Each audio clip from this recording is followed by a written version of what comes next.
नमस्ते, मेरा नाम रिमझिम जेठानी है। आप न्यूज़ 24 देख रहे हैं। आप सब ने ये खबर तो पढ़ ली होगी कि जीएसटी कानून में बदलाव है और अब स्लैब्स बदल चुके हैं। तो अब बड़ा सवाल ये है, और हमारे साथ देखिए वरिष्ठ पत्रकार संजीव त्रिवेदी जी हैं, और उन्हीं से हम जानने की कोशिश करेंगे इस बड़े सवाल के बारे में कि भाई पेट्रोल को जीएसटी में डालने से क्यों डरती है सरकार। संजीव जी, क्यों ऐसा होता है? जो सबसे ज़्यादा इस्तेमाल होने वाली चीज़ है, आपने 28% को 40% कर दिया, आपने 12% को 5%, लेकिन ये जो पेट्रोल है जो पूरा हर कोई इस्तेमाल करता है, तो इसको हम जीएसटी स्लैब में क्यों नहीं लेकर आते हैं? फिर देखिए, ऐसा नहीं है कि जो जीएसटी का अभी मॉडल है ये परफेक्ट मॉडल है। अगर परफेक्ट मॉडल होता तो इसमें अमेंडमेंट्स की ज़रूरत नहीं पड़ती। ये 56th मीटिंग थी और बहुत सी चेंजेस समय समय पर की जाती रही हैं। तो इस बात को ऐसे महसूस कीजिए कि अभी भी टूथपेस्ट पे 18% जीएसटी देनी पड़ रही थी। इसका कोई रैशनल लॉजिक नहीं हो सकता है कि हेयर ऑयल पर कोई व्यक्ति 18% जीएसटी क्यों दे रहा है, या चश्मा जो पहनता है, पावर ग्लासेस, उस पर 18% क्यों देना पड़ रहा था। ये तो ऐसी बातें हैं जो कि एकदम ज़रूरत है लोगों की, उसके ऊपर भी आप चार्ज कर रहे थे। इरेज़र पर 5%, जो बच्चे इरेज़र यूज़ करते हैं जिसको कि अभी आपने शून्य किया है। कैंसर की दवाएं, उसके ऊपर आप 12% चार्ज कर रहे थे। फार्म इम्प्लीमेंट्स पे, कृषि में जो उपयोग होते हैं, उसके ऊपर 12% चार्ज कर रहे थे। तो कहने का अर्थ यह है कि ये जो पूरा मॉडल है इसमें अभी बहुत सी चेंजेस आनी बाकी है। और अब उस मूल सवाल पर आते हैं जो आपने किया है। ये बहुत दिनों से डिबेट में है और लोग उम्मीद कर रहे थे कि आने वाले दिनों में, ख़ासतौर पर जो 53rd बैठक हुई थी जीएसटी काउंसिल की, जिसमें निर्मला सीतारमण ने ऑन रिकॉर्ड कहा था कि हमारा इंटेंट है कि हम इसको जीएसटी के दायरे में लाना चाहते हैं। किस चीज़ को? पेट्रोल और डीजल के प्राइसिंग को। पेट्रोल और डीजल के प्राइसिंग को हम लाना चाहते हैं जीएसटी के दायरे में। इनफैक्ट बीजेपी ने अपने मैनिफेस्टो में भी ये बात कही। बिल्कुल सही कहा आपने, बीजेपी के मैनिफेस्टो में है। कांग्रेस ने कभी इसको इंटेंट नहीं दिखाया, लेकिन वो कभी खुल के मना भी नहीं करते हैं। पर क्या है कि जीएसटी का जो अपना एक स्वरूप है, उसमें आप जानती हैं कि it's a constitutional created body. तो कॉन्स्टिट्यूशनली क्रिएटेड बॉडी होने की वजह से उसमें जो भी फैसले होंगे वो मेजॉरिटी से होंगे। तो उसमें 33 मेंबर्स होते हैं, जिसमें कि 31 फ्रॉम द स्टेट्स होते हैं। तो मेजॉरिटी फैसला करेगा। और इस मायने में आपको हम बताते चलें कि इसमें सबके सब यूनानिमस हैं आज की तारीख में कि पेट्रोल और डीजल को नहीं लाना है जीएसटी के मतलब दायरे में। विपक्ष भी इस पे कोई सवाल नहीं उठाता, उनको है। कोई लेना देना नहीं है। क्योंकि उनके भी तो स्टेट गवर्नमेंट्स हैं, उनके भी स्टेट गवर्नमेंट्स हैं। अब क्या है कहानी कि हर स्टेट गवर्नमेंट की जो वित्त है, जो फाइनेंसेस उनकी है, उसका आधार है ये जो टैक्सेशन होता है पेट्रोल और डीजल पर, सबसे ज़्यादा वही। और वो अपने पैसे, अपने पर्स को ज़रा भी घटने नहीं देना चाहती हैं, बावजूद इसके कि ये लोगों के ऊपर प्रेशर बनता चला जाए। तो उनकी कोशिश ये रहती है कि बाकी चीज़ों के बारे में हम बात करेंगे, हम टूथपेस्ट के बारे में बात कर लेंगे, लेकिन हम पेट्रोल पर नहीं आएंगे। अच्छा, फिर इससे ये सवाल निकलता है कि अगर सपोज सरकार ने बात मान ली और उन्होंने पेट्रोल डाल दिया जीएसटी में, तो उस पर कितना % आप टैक्स, क्योंकि 40% तो अभी मैक्सिमम है, तो अगर उस पर लगा देती है तो क्या सरकार को नुकसान होगा? देखिए, एक बहुत छोटा सा उदाहरण है। एलपीजी घरों में यूज होता है आज की तारीख में भी, हर जगह तो वो पाइप्ड गैस है नहीं, एलपीजी यूज होता है। एलपीजी आप एक जब बाजार से खरीदती हैं, वो आपको जितने में आता है उससे पूरे महीने का खाना बन जाता है। तो अगर आप उसको फ्रैगमेंट करें 30 दिनों में, तो आपको वो 100 रुपये भी नहीं पड़ता है। 30-35 रुपये प्रतिदिन के हिसाब से आपको ईंधन लगता है, आपका खाना बनता है। अगर एक महीना आपका एक सिलेंडर चलता है, जो कि अमूमन घरों में ऐसा ही होता है। ये इतना सस्ता आपको क्यों मिलता है, कभी आपने सोचा है? इसलिए कि इसके ऊपर जीएसटी 5% लगती है, मात्र 5%, जो डोमेस्टिक कंजम्पशन के लिए एलपीजी होता है। और अगर वो कमर्शियल कंजम्पशन के लिए होता है तो उसके ऊपर 18% लगता है। इसलिए आप होटलों में जाती हैं तो वही दाल जो घर में बनता है वो थोड़ा महंगा मिलता है, लेकिन वहाँ 18% ही होता है, वहाँ उससे ज़्यादा नहीं है। अब देखिए, जो आपने कहा कि अभी फ़िलहाल क्या स्ट्रक्चर है और इससे क्या बदलाव आ जाएगा। अभी जो स्ट्रक्चर है उसमें ये होता है कि पेट्रोल हम मोस्टली आयात करते हैं पेट्रोल डीजल। राइट। पेट्रोल और अब तो डिस्काउंटेड प्राइस में भी अभी तो अभी तो आपने सही कहा कि अभी तो रूसी तेल हम ला रहे हैं, उसके लिए बहुत झंझट भी झेल रहे हैं, ट्रम्प साहब नाराज़ हैं, पर अमूमन हम लोग बाहर से लेते हैं, अपने 80% 85% ऑफ द इम्पोर्ट हमारा होता है। उसमें ये हम करते हैं कि उसमें हम केंद्र सरकार अपना टैक्स लगाती है जिसको एक्साइज बोलते हैं। ठीक है। तो वो एक कंपोनेंट हुआ। दूसरा कंपोनेंट है उसमें राज्य अपना अलग लगाती है, उसको वैट बोलते हैं, वैल्यू एडेड टैक्स, वो हुआ। और तीसरा डीलर अपना अलग से ले लेता है, चार्ज करता है। और ये तीनों कंपोनेंट को जोड़ते हैं हम तो बन जाता है वो 96-98 रुपया दिल्ली में जो अभी इस वक्त चार्ज किया जाता है। करीब अब दिल्ली का ही अगर आप स्ट्रक्चर माने तो करीब 56-57 रुपया जो आता है वो बन के आता है पेट्रोल की कीमत। उसके ऊपर अपना टैक्स लगा लिया 17-18 रुपए केंद्र ने, उसके एक्साइज, उसके ऊपर कुछ अपना 17-18 रुपए लगा लिया राज्य ने, उसके ऊपर 2-3 रुपए डीलर ने लगाया, और इस तरह से बन गया एक स्ट्रक्चर। तो आप देखिए कि जो 55-56 रुपए की तेल थी वो आपको यहाँ आते आते 96-97 रुपए मिलती है। और ये दूसरे राज्यों में और भी ज़्यादा। मैंने आपको सबसे कम का उदाहरण दिया है। आप यहाँ से स्टेप आउट करिए, उत्तर प्रदेश जाइए तो आपको यही एड वैलोरम VAT यानी कि वैट जो है वो ज़्यादा है। तो आपको और ज़्यादा, आप कभी देखती होंगी कि इस राज्य से उस राज्य में गए तो पेट्रोल का रेट बढ़ गया। चाहे राजस्थान, अगर हम महाराष्ट्र की बात करते हैं, राजस्थान महाराष्ट्र में और भी ज़्यादा है, वो 100 रुपये पार हैं। वो ऐसा क्यों होता है? क्योंकि राज्य अपनी टैक्स जो है वैट बढ़ा लेते हैं। अब दूसरी स्थिति की कल्पना करिए। दूसरी स्थिति की कल्पना यह है कि मैं कहता हूं कि आपने 60 रुपये लगे आपको बाहर से लाने में, फर्ज करें आप, और आपने उसके ऊपर 40% लगा दिया। मैं कह रहा हूँ 40% मैक्सिमम, जो कि इस वक्त सिन माना जा रहा है, जो सिन टैक्स हम कह रहे हैं। हालांकि पेट्रोल नहीं, बट चलिए आपने 40 रुपये, जो कि अमूमन लगा नहीं चाहिए वरना सरकार जो है वो गिर जाएगी, लेकिन जब 40% भी लगा देते हैं, 60 रुपये आपने लिया, तो अगर 40% 60 रुपये का जुड़ा तो वो हो गया 24 रुपये, 84 रुपये। डिफरेंस अभी भी 12 रुपये का तो केवल दिल्ली में आ जाता है। जनता को फायदा, अगर आप मैक्सिमम टैक्स स्लैब में डाल देते हैं फिर भी जनता को यहाँ पर फायदा हो, फायदा ही फायदा है। 40% रखते हैं तब 40% में कौन कौन है? आज जारी में सिगरेट है, बियर है, इस तरह के जो पूरी चीजें सिन प्रोडक्ट्स या फिर विलासिता की चीज़ें जो हैं वो जोड़ करके आपने उसमें रखी हुई हैं। सिगरेट को आप आज की तारीख में अभी 40% के स्लैब में रख रहे हैं, उसको आप 100% के स्लैब में रखिएगा तो भी किसी को कोई गम नहीं होगा। सब खरीदेंगे, क्योंकि मोस्टली खरीदने वाले खरीदेंगे, और जिनकी जेब पर भार पड़ रहा है उनके साथ दुख करने वाला कोई नहीं होगा। उनके लिए सॉरी फील करने वाला कोई नहीं होगा। आप 200% कर दीजिए। और इनफैक्ट लग्जरी पे भी जो आपने लगाए हैं, अब जो लग्जरी ऑलरेडी बाय कर रहे हैं तो थोड़े से डिफरेंस के लिए उनके लिए इतना कोई मैटर नहीं। लेकिन इस मायने में राज्य और केंद्र एक तरफ हो जाते हैं और जनता एक तरफ हो जाती है। और आज की तारीख में मुझे ये लगता है कि अगर हम लोग इसको इस तरह से समझे दिल्ली के तेल को, तो एग्जैक्टली 57 रुपीज़ 35 पैसे जो है वो है जो हमें बाहर से मंगाने में लग रहा है, 57 रुपये है। और उसमें डीलर का जो चार्ज लगता है 3 रुपये 87 पैसे लगता है, जो बेचने का वो लेता है प्रति लीटर। और यानी कि डीलर और उसको मिला ले तो 61 रुपये होते हैं। और अगर आप GST इसमें 28% जोड़ती हैं, ठीक है, 28% जोड़ती हैं, तो 17 रुपये है, ठीक है। तो टोटल कॉस्ट आता है 78 रुपये 36 पैसे। सोचिए आप, आज की तारीख में 96 रुपये 86 पैसे हम लोग दे रहे हैं। इसमें सबों को फायदा है, पर सरकार को फायदा नहीं, सरकार को नुकसान है। लोग बात कहते हैं कि GST काउंसिल तय नहीं कर पा रहा है, कंसेंसस नहीं बन पा रहा है। देखिए, GST काउंसिल तो कॉन्स्टिट्यूशनली मैंडेटेड बॉडी है, वो जो तय करेगी। आर्टिकल 279A के जरिए कॉन्स्टिट्यूशन ने GST काउंसिल को क्रिएट किया है, और वो जो भी फैसला लेगी, जब भी तय करेगी, उस तारीख से लागू हो जाएगा GST। और उसमें कोई अपोज भी नहीं कर पाएगा, अपोज नहीं कर सकता, ना विपक्ष ना आपका कोई और। लेकिन क्या है कि लोगों को बहुत सी बातें जानकारी नहीं है, बहुत सी बातें वो जानकारी होने नहीं देना चाहते हैं, तो सरकारें जो हैं वो इस मामले में खामोश हो जाती हैं।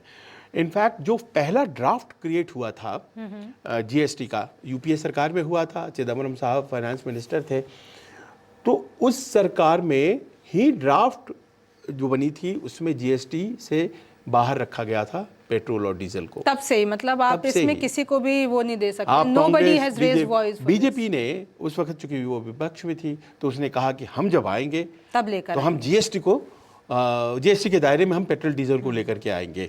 उन्होंने घोषणा किया था, वो आ भी गए और इतने साल भी बीत गए, 11 साल हो गए। ये उनके मैनिफेस्टो में है। जो बात मैं कह रहा हूं आपको, ये भारतीय जनता पार्टी के मैनिफेस्टो में अच्छा, विपक्ष भी है ना अपने हिसाब से मुद्दे उठा के सवाल करती है कि वादा नहीं पूरा किया। हाँ। तो ये तो मुद्दा नहीं उठाया उन्होंने कि ये वाला वादा कहाँ है। और ये भी तब है जब सरकार बात कर रही है वन नेशन वन टैक्स की, और जो सबसे ज़्यादा इस्तेमाल की वाली चीज़ है, और जैसे अगर हम आपने ट्रम्प साहब की बात की, टैरिफ का जो नुकसान है वो जनता को हो रहा है, और तेल जो हम डिस्काउंट प्राइस में खरीद रहे हैं उसका फ़ायदा किसे? हाँ, अब ये बहुत इंटरेस्टिंग है कि आखिरकार अगर मान लीजिए कि आज की तारीख में डिस्काउंटेड रेट पर बाहर से हम कच्चा तेल खरीद रहे हैं तो उसका हम कर क्या रहे हैं? अगर डिस्काउंटेड रेट पर ला रहे हैं तो क्या डिस्काउंटेड रेट पे आम आदमी को मिल रहा है?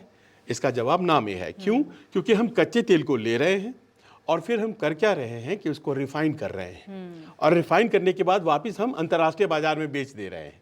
तो जो फायदा है वो कुछ कंपनियों को हो रहा है, उसमें सरकारी कंपनियां भी हैं, प्राइवेट कंपनियां भी हैं। अगर मान लीजिए वो कच्चा तेल आता रिफाइन होकर के हमारे पेट्रोल पंप्स में आ जाता तो हमें आपको बहुत फायदा होता, लेकिन ऐसा नहीं हो रहा है। डिस्काउंटेड रेट्स की वजह से आम आदमी को फायदा नहीं हो रहा है, लेकिन ट्रंप के टैरिफ की वजह से आम आदमी को नुकसान हो जा रहा है। जैसे कि सूरत की बात हम कर हाँ, लेते हैं तो अब वहाँ पे डायमंड्स जो हैं वो 80% अमेरिका एक्सपोर्ट होती थी। 80% ऑफ द डायमंड्स वो आज की तारीख में मार झेल रहा है। गारमेंट्स, कपड़ा व्यापारी, इनफैक्ट यूपी की अगर हम बात करें तो आप देखिए उसका नुकसान उनको हो रहा है। पावर लूम्स जो हैं उसमें थोड़े दिनों के बाद प्रोडक्शन कम होने लगेगा क्योंकि डिमांड्स कम होने लगेंगी, और जब डिमांड्स कम होती हैं तो क्या होता है, जॉब्स पे सीधा असर उसका होता है।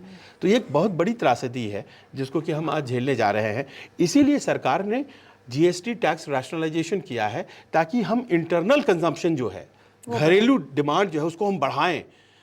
12% को 5% कर दिया है सारे 99% ऑफ गुड्स को, सो दैट हम हमारे डोमेस्टिक मार्केट में खपत बढ़े तो प्रोडक्शन जो हो वो हमारे ही लोग कंज्यूम कर लें, और हमारी इकॉनमी पर जो इम्पैक्ट आने वाला है 50% टैरिफ का वो थोड़ा ऑफसेट हो सके। पूरा तो नहीं होगा, आधा भी नहीं होगा, लेकिन कुछ हो तो उसको करते हैं। इसीलिए इस टाइम को चुना गया। प्रधानमंत्री ने इसको एंटिसिपेट कर लिया था और इसीलिए उन्होंने 15 अगस्त को घोषणा की। 27 अगस्त से टैरिफ लागू होने वाला था जो कि हो गया, तो उन्होंने 15 अगस्त को ही इसकी घोषणा कर दी कि दिवाली बोनस हमें मिलने जा रहा है। पर दिवाली बोनस असली उस दिन होगा जब पेट्रोल को आप डालेंगे। अब क्यों पेट्रोल रमझिम? क्योंकि petrol fuels up your economy. देखिए मूवमेंट जो होता है ना, पुराने ज़माने में भी कहा यह जाता था कि वही व्यक्ति या वही परिवार प्रोग्रेस करता है जिसके लोग बाहर निकलते हैं, कमाने के लिए जाते हैं, है ना। सत्यनारायण की कथाओं में भी कहा जाता है कि जो उस परिवार का पुरुष था वो गया था दूर कमाने के लिए और उसको बुलाने के लिए वापस सत्यनारायण की कथा कहवा रही थी उस घर की महिलाएं। तो ये बाहर निकलने का जो है ये आज की तारीख में पेट्रोल डीजल से ही तो होगा। कि ऑयल ही आपकी इकोनॉमी को बढ़ा रहा है और वही गिरा रहा है। तो आप जिस दिन उस पे फैसला ले लेंगे उस दिन माना जाएगा कि आपने सच में दिवाली का बोनेंजा या तोहफा दिया। बिल्कुल। और आप ये समझिए कि आपने एक तरह से पुश किया अपने इकोनॉमी को, क्योंकि क्या होगा कि फ्रेट चार्जेस घटेंगी। अभी क्या होता है, गुड्स कैरियर से आप अपना सामान बुक कराते हैं, छोटे छोटे सामानों का भी बहुत ज़्यादा पैसा क्यों लेते हैं? क्योंकि उनका जो इनपुट कॉस्ट है वो बहुत हाई है। दिल्ली से जयपुर कोई चीज़ अगर आपको भेजना हो उसमें गुणात्मक रूप से कमी आएगी। अब मान लीजिए कि कोई बल्क में भेजता है, यहाँ से चांदनी चौक से सामान खरीद करके वो जयपुर भेज रहा है, तो उसको इस बात का लाभ होगा ना कि जो पेट्रोल प्राइसेस हैं वो घट गई हैं, डीजल प्राइसेस हैं वो घट गई हैं। ट्रांसपोर्टेशन कॉस्ट अगर कम होगा तो इनपुट कॉस्ट कम हुआ, तो फिर इसका फायदा किसको हुआ? आम आदमी को हुआ। तो न केवल पर्सनल कंजम्पशन में, वो तो आपको दिन रात पेट्रोल लेने में वो तो आपको महसूस होगा ही होगा, आपको एक लार्जर पर्सपेक्टिव में आप देखें तो आपके इकोनॉमी में महंगाई को बढ़ाता है ट्रांसपोर्टेशन। कोई भी चीज़, जैसे ही पेट्रोल बढ़ता है हर चीज़ की कीमत बढ़ जाती है। आपने वो लाइनें देखी होंगी 12 बजे रात को, एक ज़माने में होती कि जैसे ही पेट्रोल का दाम बढ़ने लगता था सब लोग लाइन पेट्रोल पंप पे लगा लेते थे 2 रुपए के लिए। कितना इंपॉर्टेंट होता है, कितना सेंसिटिव है लोग पेट्रोल प्राइसिंग को लेकर के, कि 1 या 1.5 रुपये या 2 रुपये बढ़ता था उसके लिए मैं देखता था आधी किलोमीटर की लाइनें लग जाती थी कि 12 बजे से पहले हम भरा लेंगे, क्योंकि 12 बजे के बाद तो रेट चेंज हो जाएगा। तो सोचिए कि कितनी इंपॉर्टेंट चीज़ है ये। बस वही है कि सरकार को घाटा है उसमें और जनता को फायदा है। और ये चीज़ अब पता नहीं वो कब मिलेगा, दिवाली बोनंजा पर। आप पेट्रोलियम की डेराइवेटिव्स जो हैं, एलपीजी भी तो एक डेराइवेटिव है ना, आप जब मंगवाते हैं बाहर उनको से, आप टैक्सेशन में डाल देते हो, बट आप मेन जो पेट्रोल और डीजल है उसको आप नहीं डाल रहे हैं। कितनी राहत है वो अगर, और क्योंकि आप करते क्या है कि ये सिलेंडर आप फ्री में देते हैं या फिर आप प्रॉमिस करते हैं एक एक्स्ट्रा मिलेगा, आपने फ्रीबीज में कन्वर्ट किया हुआ है इसको ना। सरकारें जो है वो मुफ्त वाला जो है चुनाव जीतने के लिए करती हैं, और ये दोनों सरकारें करती हैं, तो होता क्या है कि वो उनको सस्ता रखना पड़ता है क्योंकि उनकी जेब पर भी आएगा। लेकिन जहाँ तक सवाल है पेट्रोल डीजल का, वो नहीं करते हैं। क्यों नहीं करते हैं? क्योंकि उनको ये फ्री देना है, माताओं को देना है, बहनों। बेसिकली उनको एक अपर, क्योंकि इकोनॉमिक्स को समझना, आंकड़ों को समझना हर किसी के बस की बात नहीं। हाँ भाई कुछ फ्री मिल रहा है तो उसमें जनता कहेगी कि भाई ये सरकार अच्छी, वो सरकार। खैर, अब मैं आपसे आखिरी सवाल पूछना चाहूँगी। पेट्रोल के बारे में हमने बात की, एक ओवरऑल मुझे पिक्चर दे दीजिए कि ये जो रिफॉर्म्स हुए हैं उससे जनता को क्या सच में फ़ायदा हो रहा है, कि इसमें भी कुछ आंकड़ों का खेल कर गई है सरकार? ये जो स्लैब्स कम किए हैं, 40% डाला है, जो भी कुछ हुआ है, तो उसमें जनता को फ़ायदा है या फिर नहीं है? देखिए, और कौन से सेक्टर को सबसे ज़्यादा फ़ायदा है? देखिए, रैशनलाइजेशन जो होता है उसमें कोशिश ये की जाती है कि हमें बहुत नुकसान ना हो और जनता को हम फायदा डिलीवर कर दें। दैट बेसिक आइडिया रैशनलाइजेशन का यही होता है। तो इन्होंने रैशनलाइजेशन किया है, इनमें इनको थोड़ा सा हिट होगा सरकार को, अराउंड 43,000 करोड़ का अभी प्राइमरी एस्टिमेशन है जो कि हिट होगा। पर फायदा जनता को इस मायने में है, और फिर प्रकारांतर से सरकार को भी है, कि जो कंजम्पशन होता है एफएमसीजी गुड्स का या नॉर्मल रोज़मर्रा की ज़िंदगी के सामानों का, उसका कंजम्पशन अराउंड 50 to 60% जीडीपी को कंट्रीब्यूट करता है। तो हमें अगर चीज़ें सस्ती मिलेंगी तो हमारा कंजम्पशन बढ़ेगा, और कंजम्पशन हमारा बढ़ेगा, हमारा परचेजिंग पावर 2 चीज़ों की वजह से थोड़ा बेहतर हो जाएगा। एक तो आपने जीएसटी ला दिया, और याद कीजिए 12 लाख रुपए तक इनकम पर टैक्स नहीं लगा था, ये बजट में आया था, है ना। तो 2 तरह से मिडिल क्लास को सरकार ने जेब में कुछ पैसे डाले हैं। तो मिडिल क्लास इस मायने में तो थोड़ा फ़ायदे में है। अब मान लीजिए कि जिनका सैलरी जो है वो 1 लाख रुपए है, तो उनकी जेब में 2-3 हज़ार रुपये ज़्यादा आने लगे हैं, इस वजह से कि बेसिकली वो ह्यूमन नेचर होता है कि अगर आपके पास ज़्यादा आएगा तो आप खर्चा भी करेंगे। तो वो बजट के कारण हो गया था। अब कुछ चीज़ें सस्ती हो गई, 12% से 5% में आ गई। तो हम अब मान लीजिए कि कोई आदमी वो जो वो नमकीन है खरीदता है, अब वो अभी उसके ऊपर आप 12% ले रहे थे, 18% ले रहे थे, अब वो आपने 5% में ला दिया है, तो ठीक है ना, वो उसको ज़्यादा कंज्यूम करेगा। हाँ, ये बात है कि एरेटेड ड्रिंक्स जो हैं वो बहुत ज़्यादा चली गई है, और ऐसी ही चीज़ें होती है, सिंह जो होते हैं ना, वो सबसे ज़्यादा कंज्यूम मैं तो कहती हूँ कि किए जाते हैं। पर चलिए उसको अगर आप अलग रख लेते हैं, जनता को तो है फ़ायदा, इसमें कहीं दो मत नहीं है। पर ये फ़ायदा बहुत मतलब मुझे लगता है देर से आया, ये तो पहले हो जाना चाहिए था। कांग्रेस भी यही कह रही है कि 8 साल बाद हमने आवाज़ उठाई। तो कांग्रेस ये क्यों नहीं कह रही है जो कि वादा खिलाफी हुई है, जो आप उसको जीएसटी के दायरे में पेट्रोल को लेकर के आना है, वो भी तो लेकर के आइए। हाँ, ये बात ज़रूर है कि राहुल गांधी का ये कहना था कि 18% होना चाहिए मैक्सिमम स्लैब। ये मुझे याद है उन्होंने ट्वीट में कहा था साल 2018 अभी वो वायरल भी हो रहा है इनफैक्ट। हाँ, साल 2018 में ही उन्होंने इस बात को कहा था, लेकिन अब वो बात अब उसको माना ये गया है कि अब ठीक है कर देते हैं उसको। लेकिन मुझे लगता है कि जो आखिरी लड़ाई है और जो सबसे इम्पोर्टेंट लड़ाई है, क्योंकि वो हमारी और आपकी जेब से जुड़ा हुआ है, प्लस इकोनॉमी की हेल्थ से भी जुड़ा हुआ है, जो ट्रांसपोर्टेशन के कॉस्ट को कम करता है, और जो अंतर्राष्ट्रीय बाज़ार में जो वोलेटिलिटी है, सारी लड़ाइयाँ रिमझिम दुनिया में बस पेट्रोल की वजह से होती हैं, तेल की वजह से होती हैं, एनर्जी की वजह से होती हैं। तो ये जो सारी आपने मिडिल ईस्ट में गल्फ वॉर देखी, सब कुछ तेल के इधर उधर, हाँ, तो उसका लाभ तो मिले, हमें कहाँ मिल रहा है उसका लाभ। चलिए, thank you so much Sanjeev ji, आपने बहुत अच्छे से समझाया, और आई होप जिस मुद्दे पर हमने बात उठाई है वो जो पॉलिसी बना रहे हैं उन तक पहुँचे। और ये कब आएगा कब नहीं आएगा ये तो पता नहीं, लेकिन आएगा तो आपका फ़ायदा ज़रूर होगा। आप इस बारे में क्या सोचते हैं हमें कमेंट सेक्शन में ज़रूर बताइए। मेरा नाम रिमझिम जेठानी है, आपसे फिर मुलाकात होगी।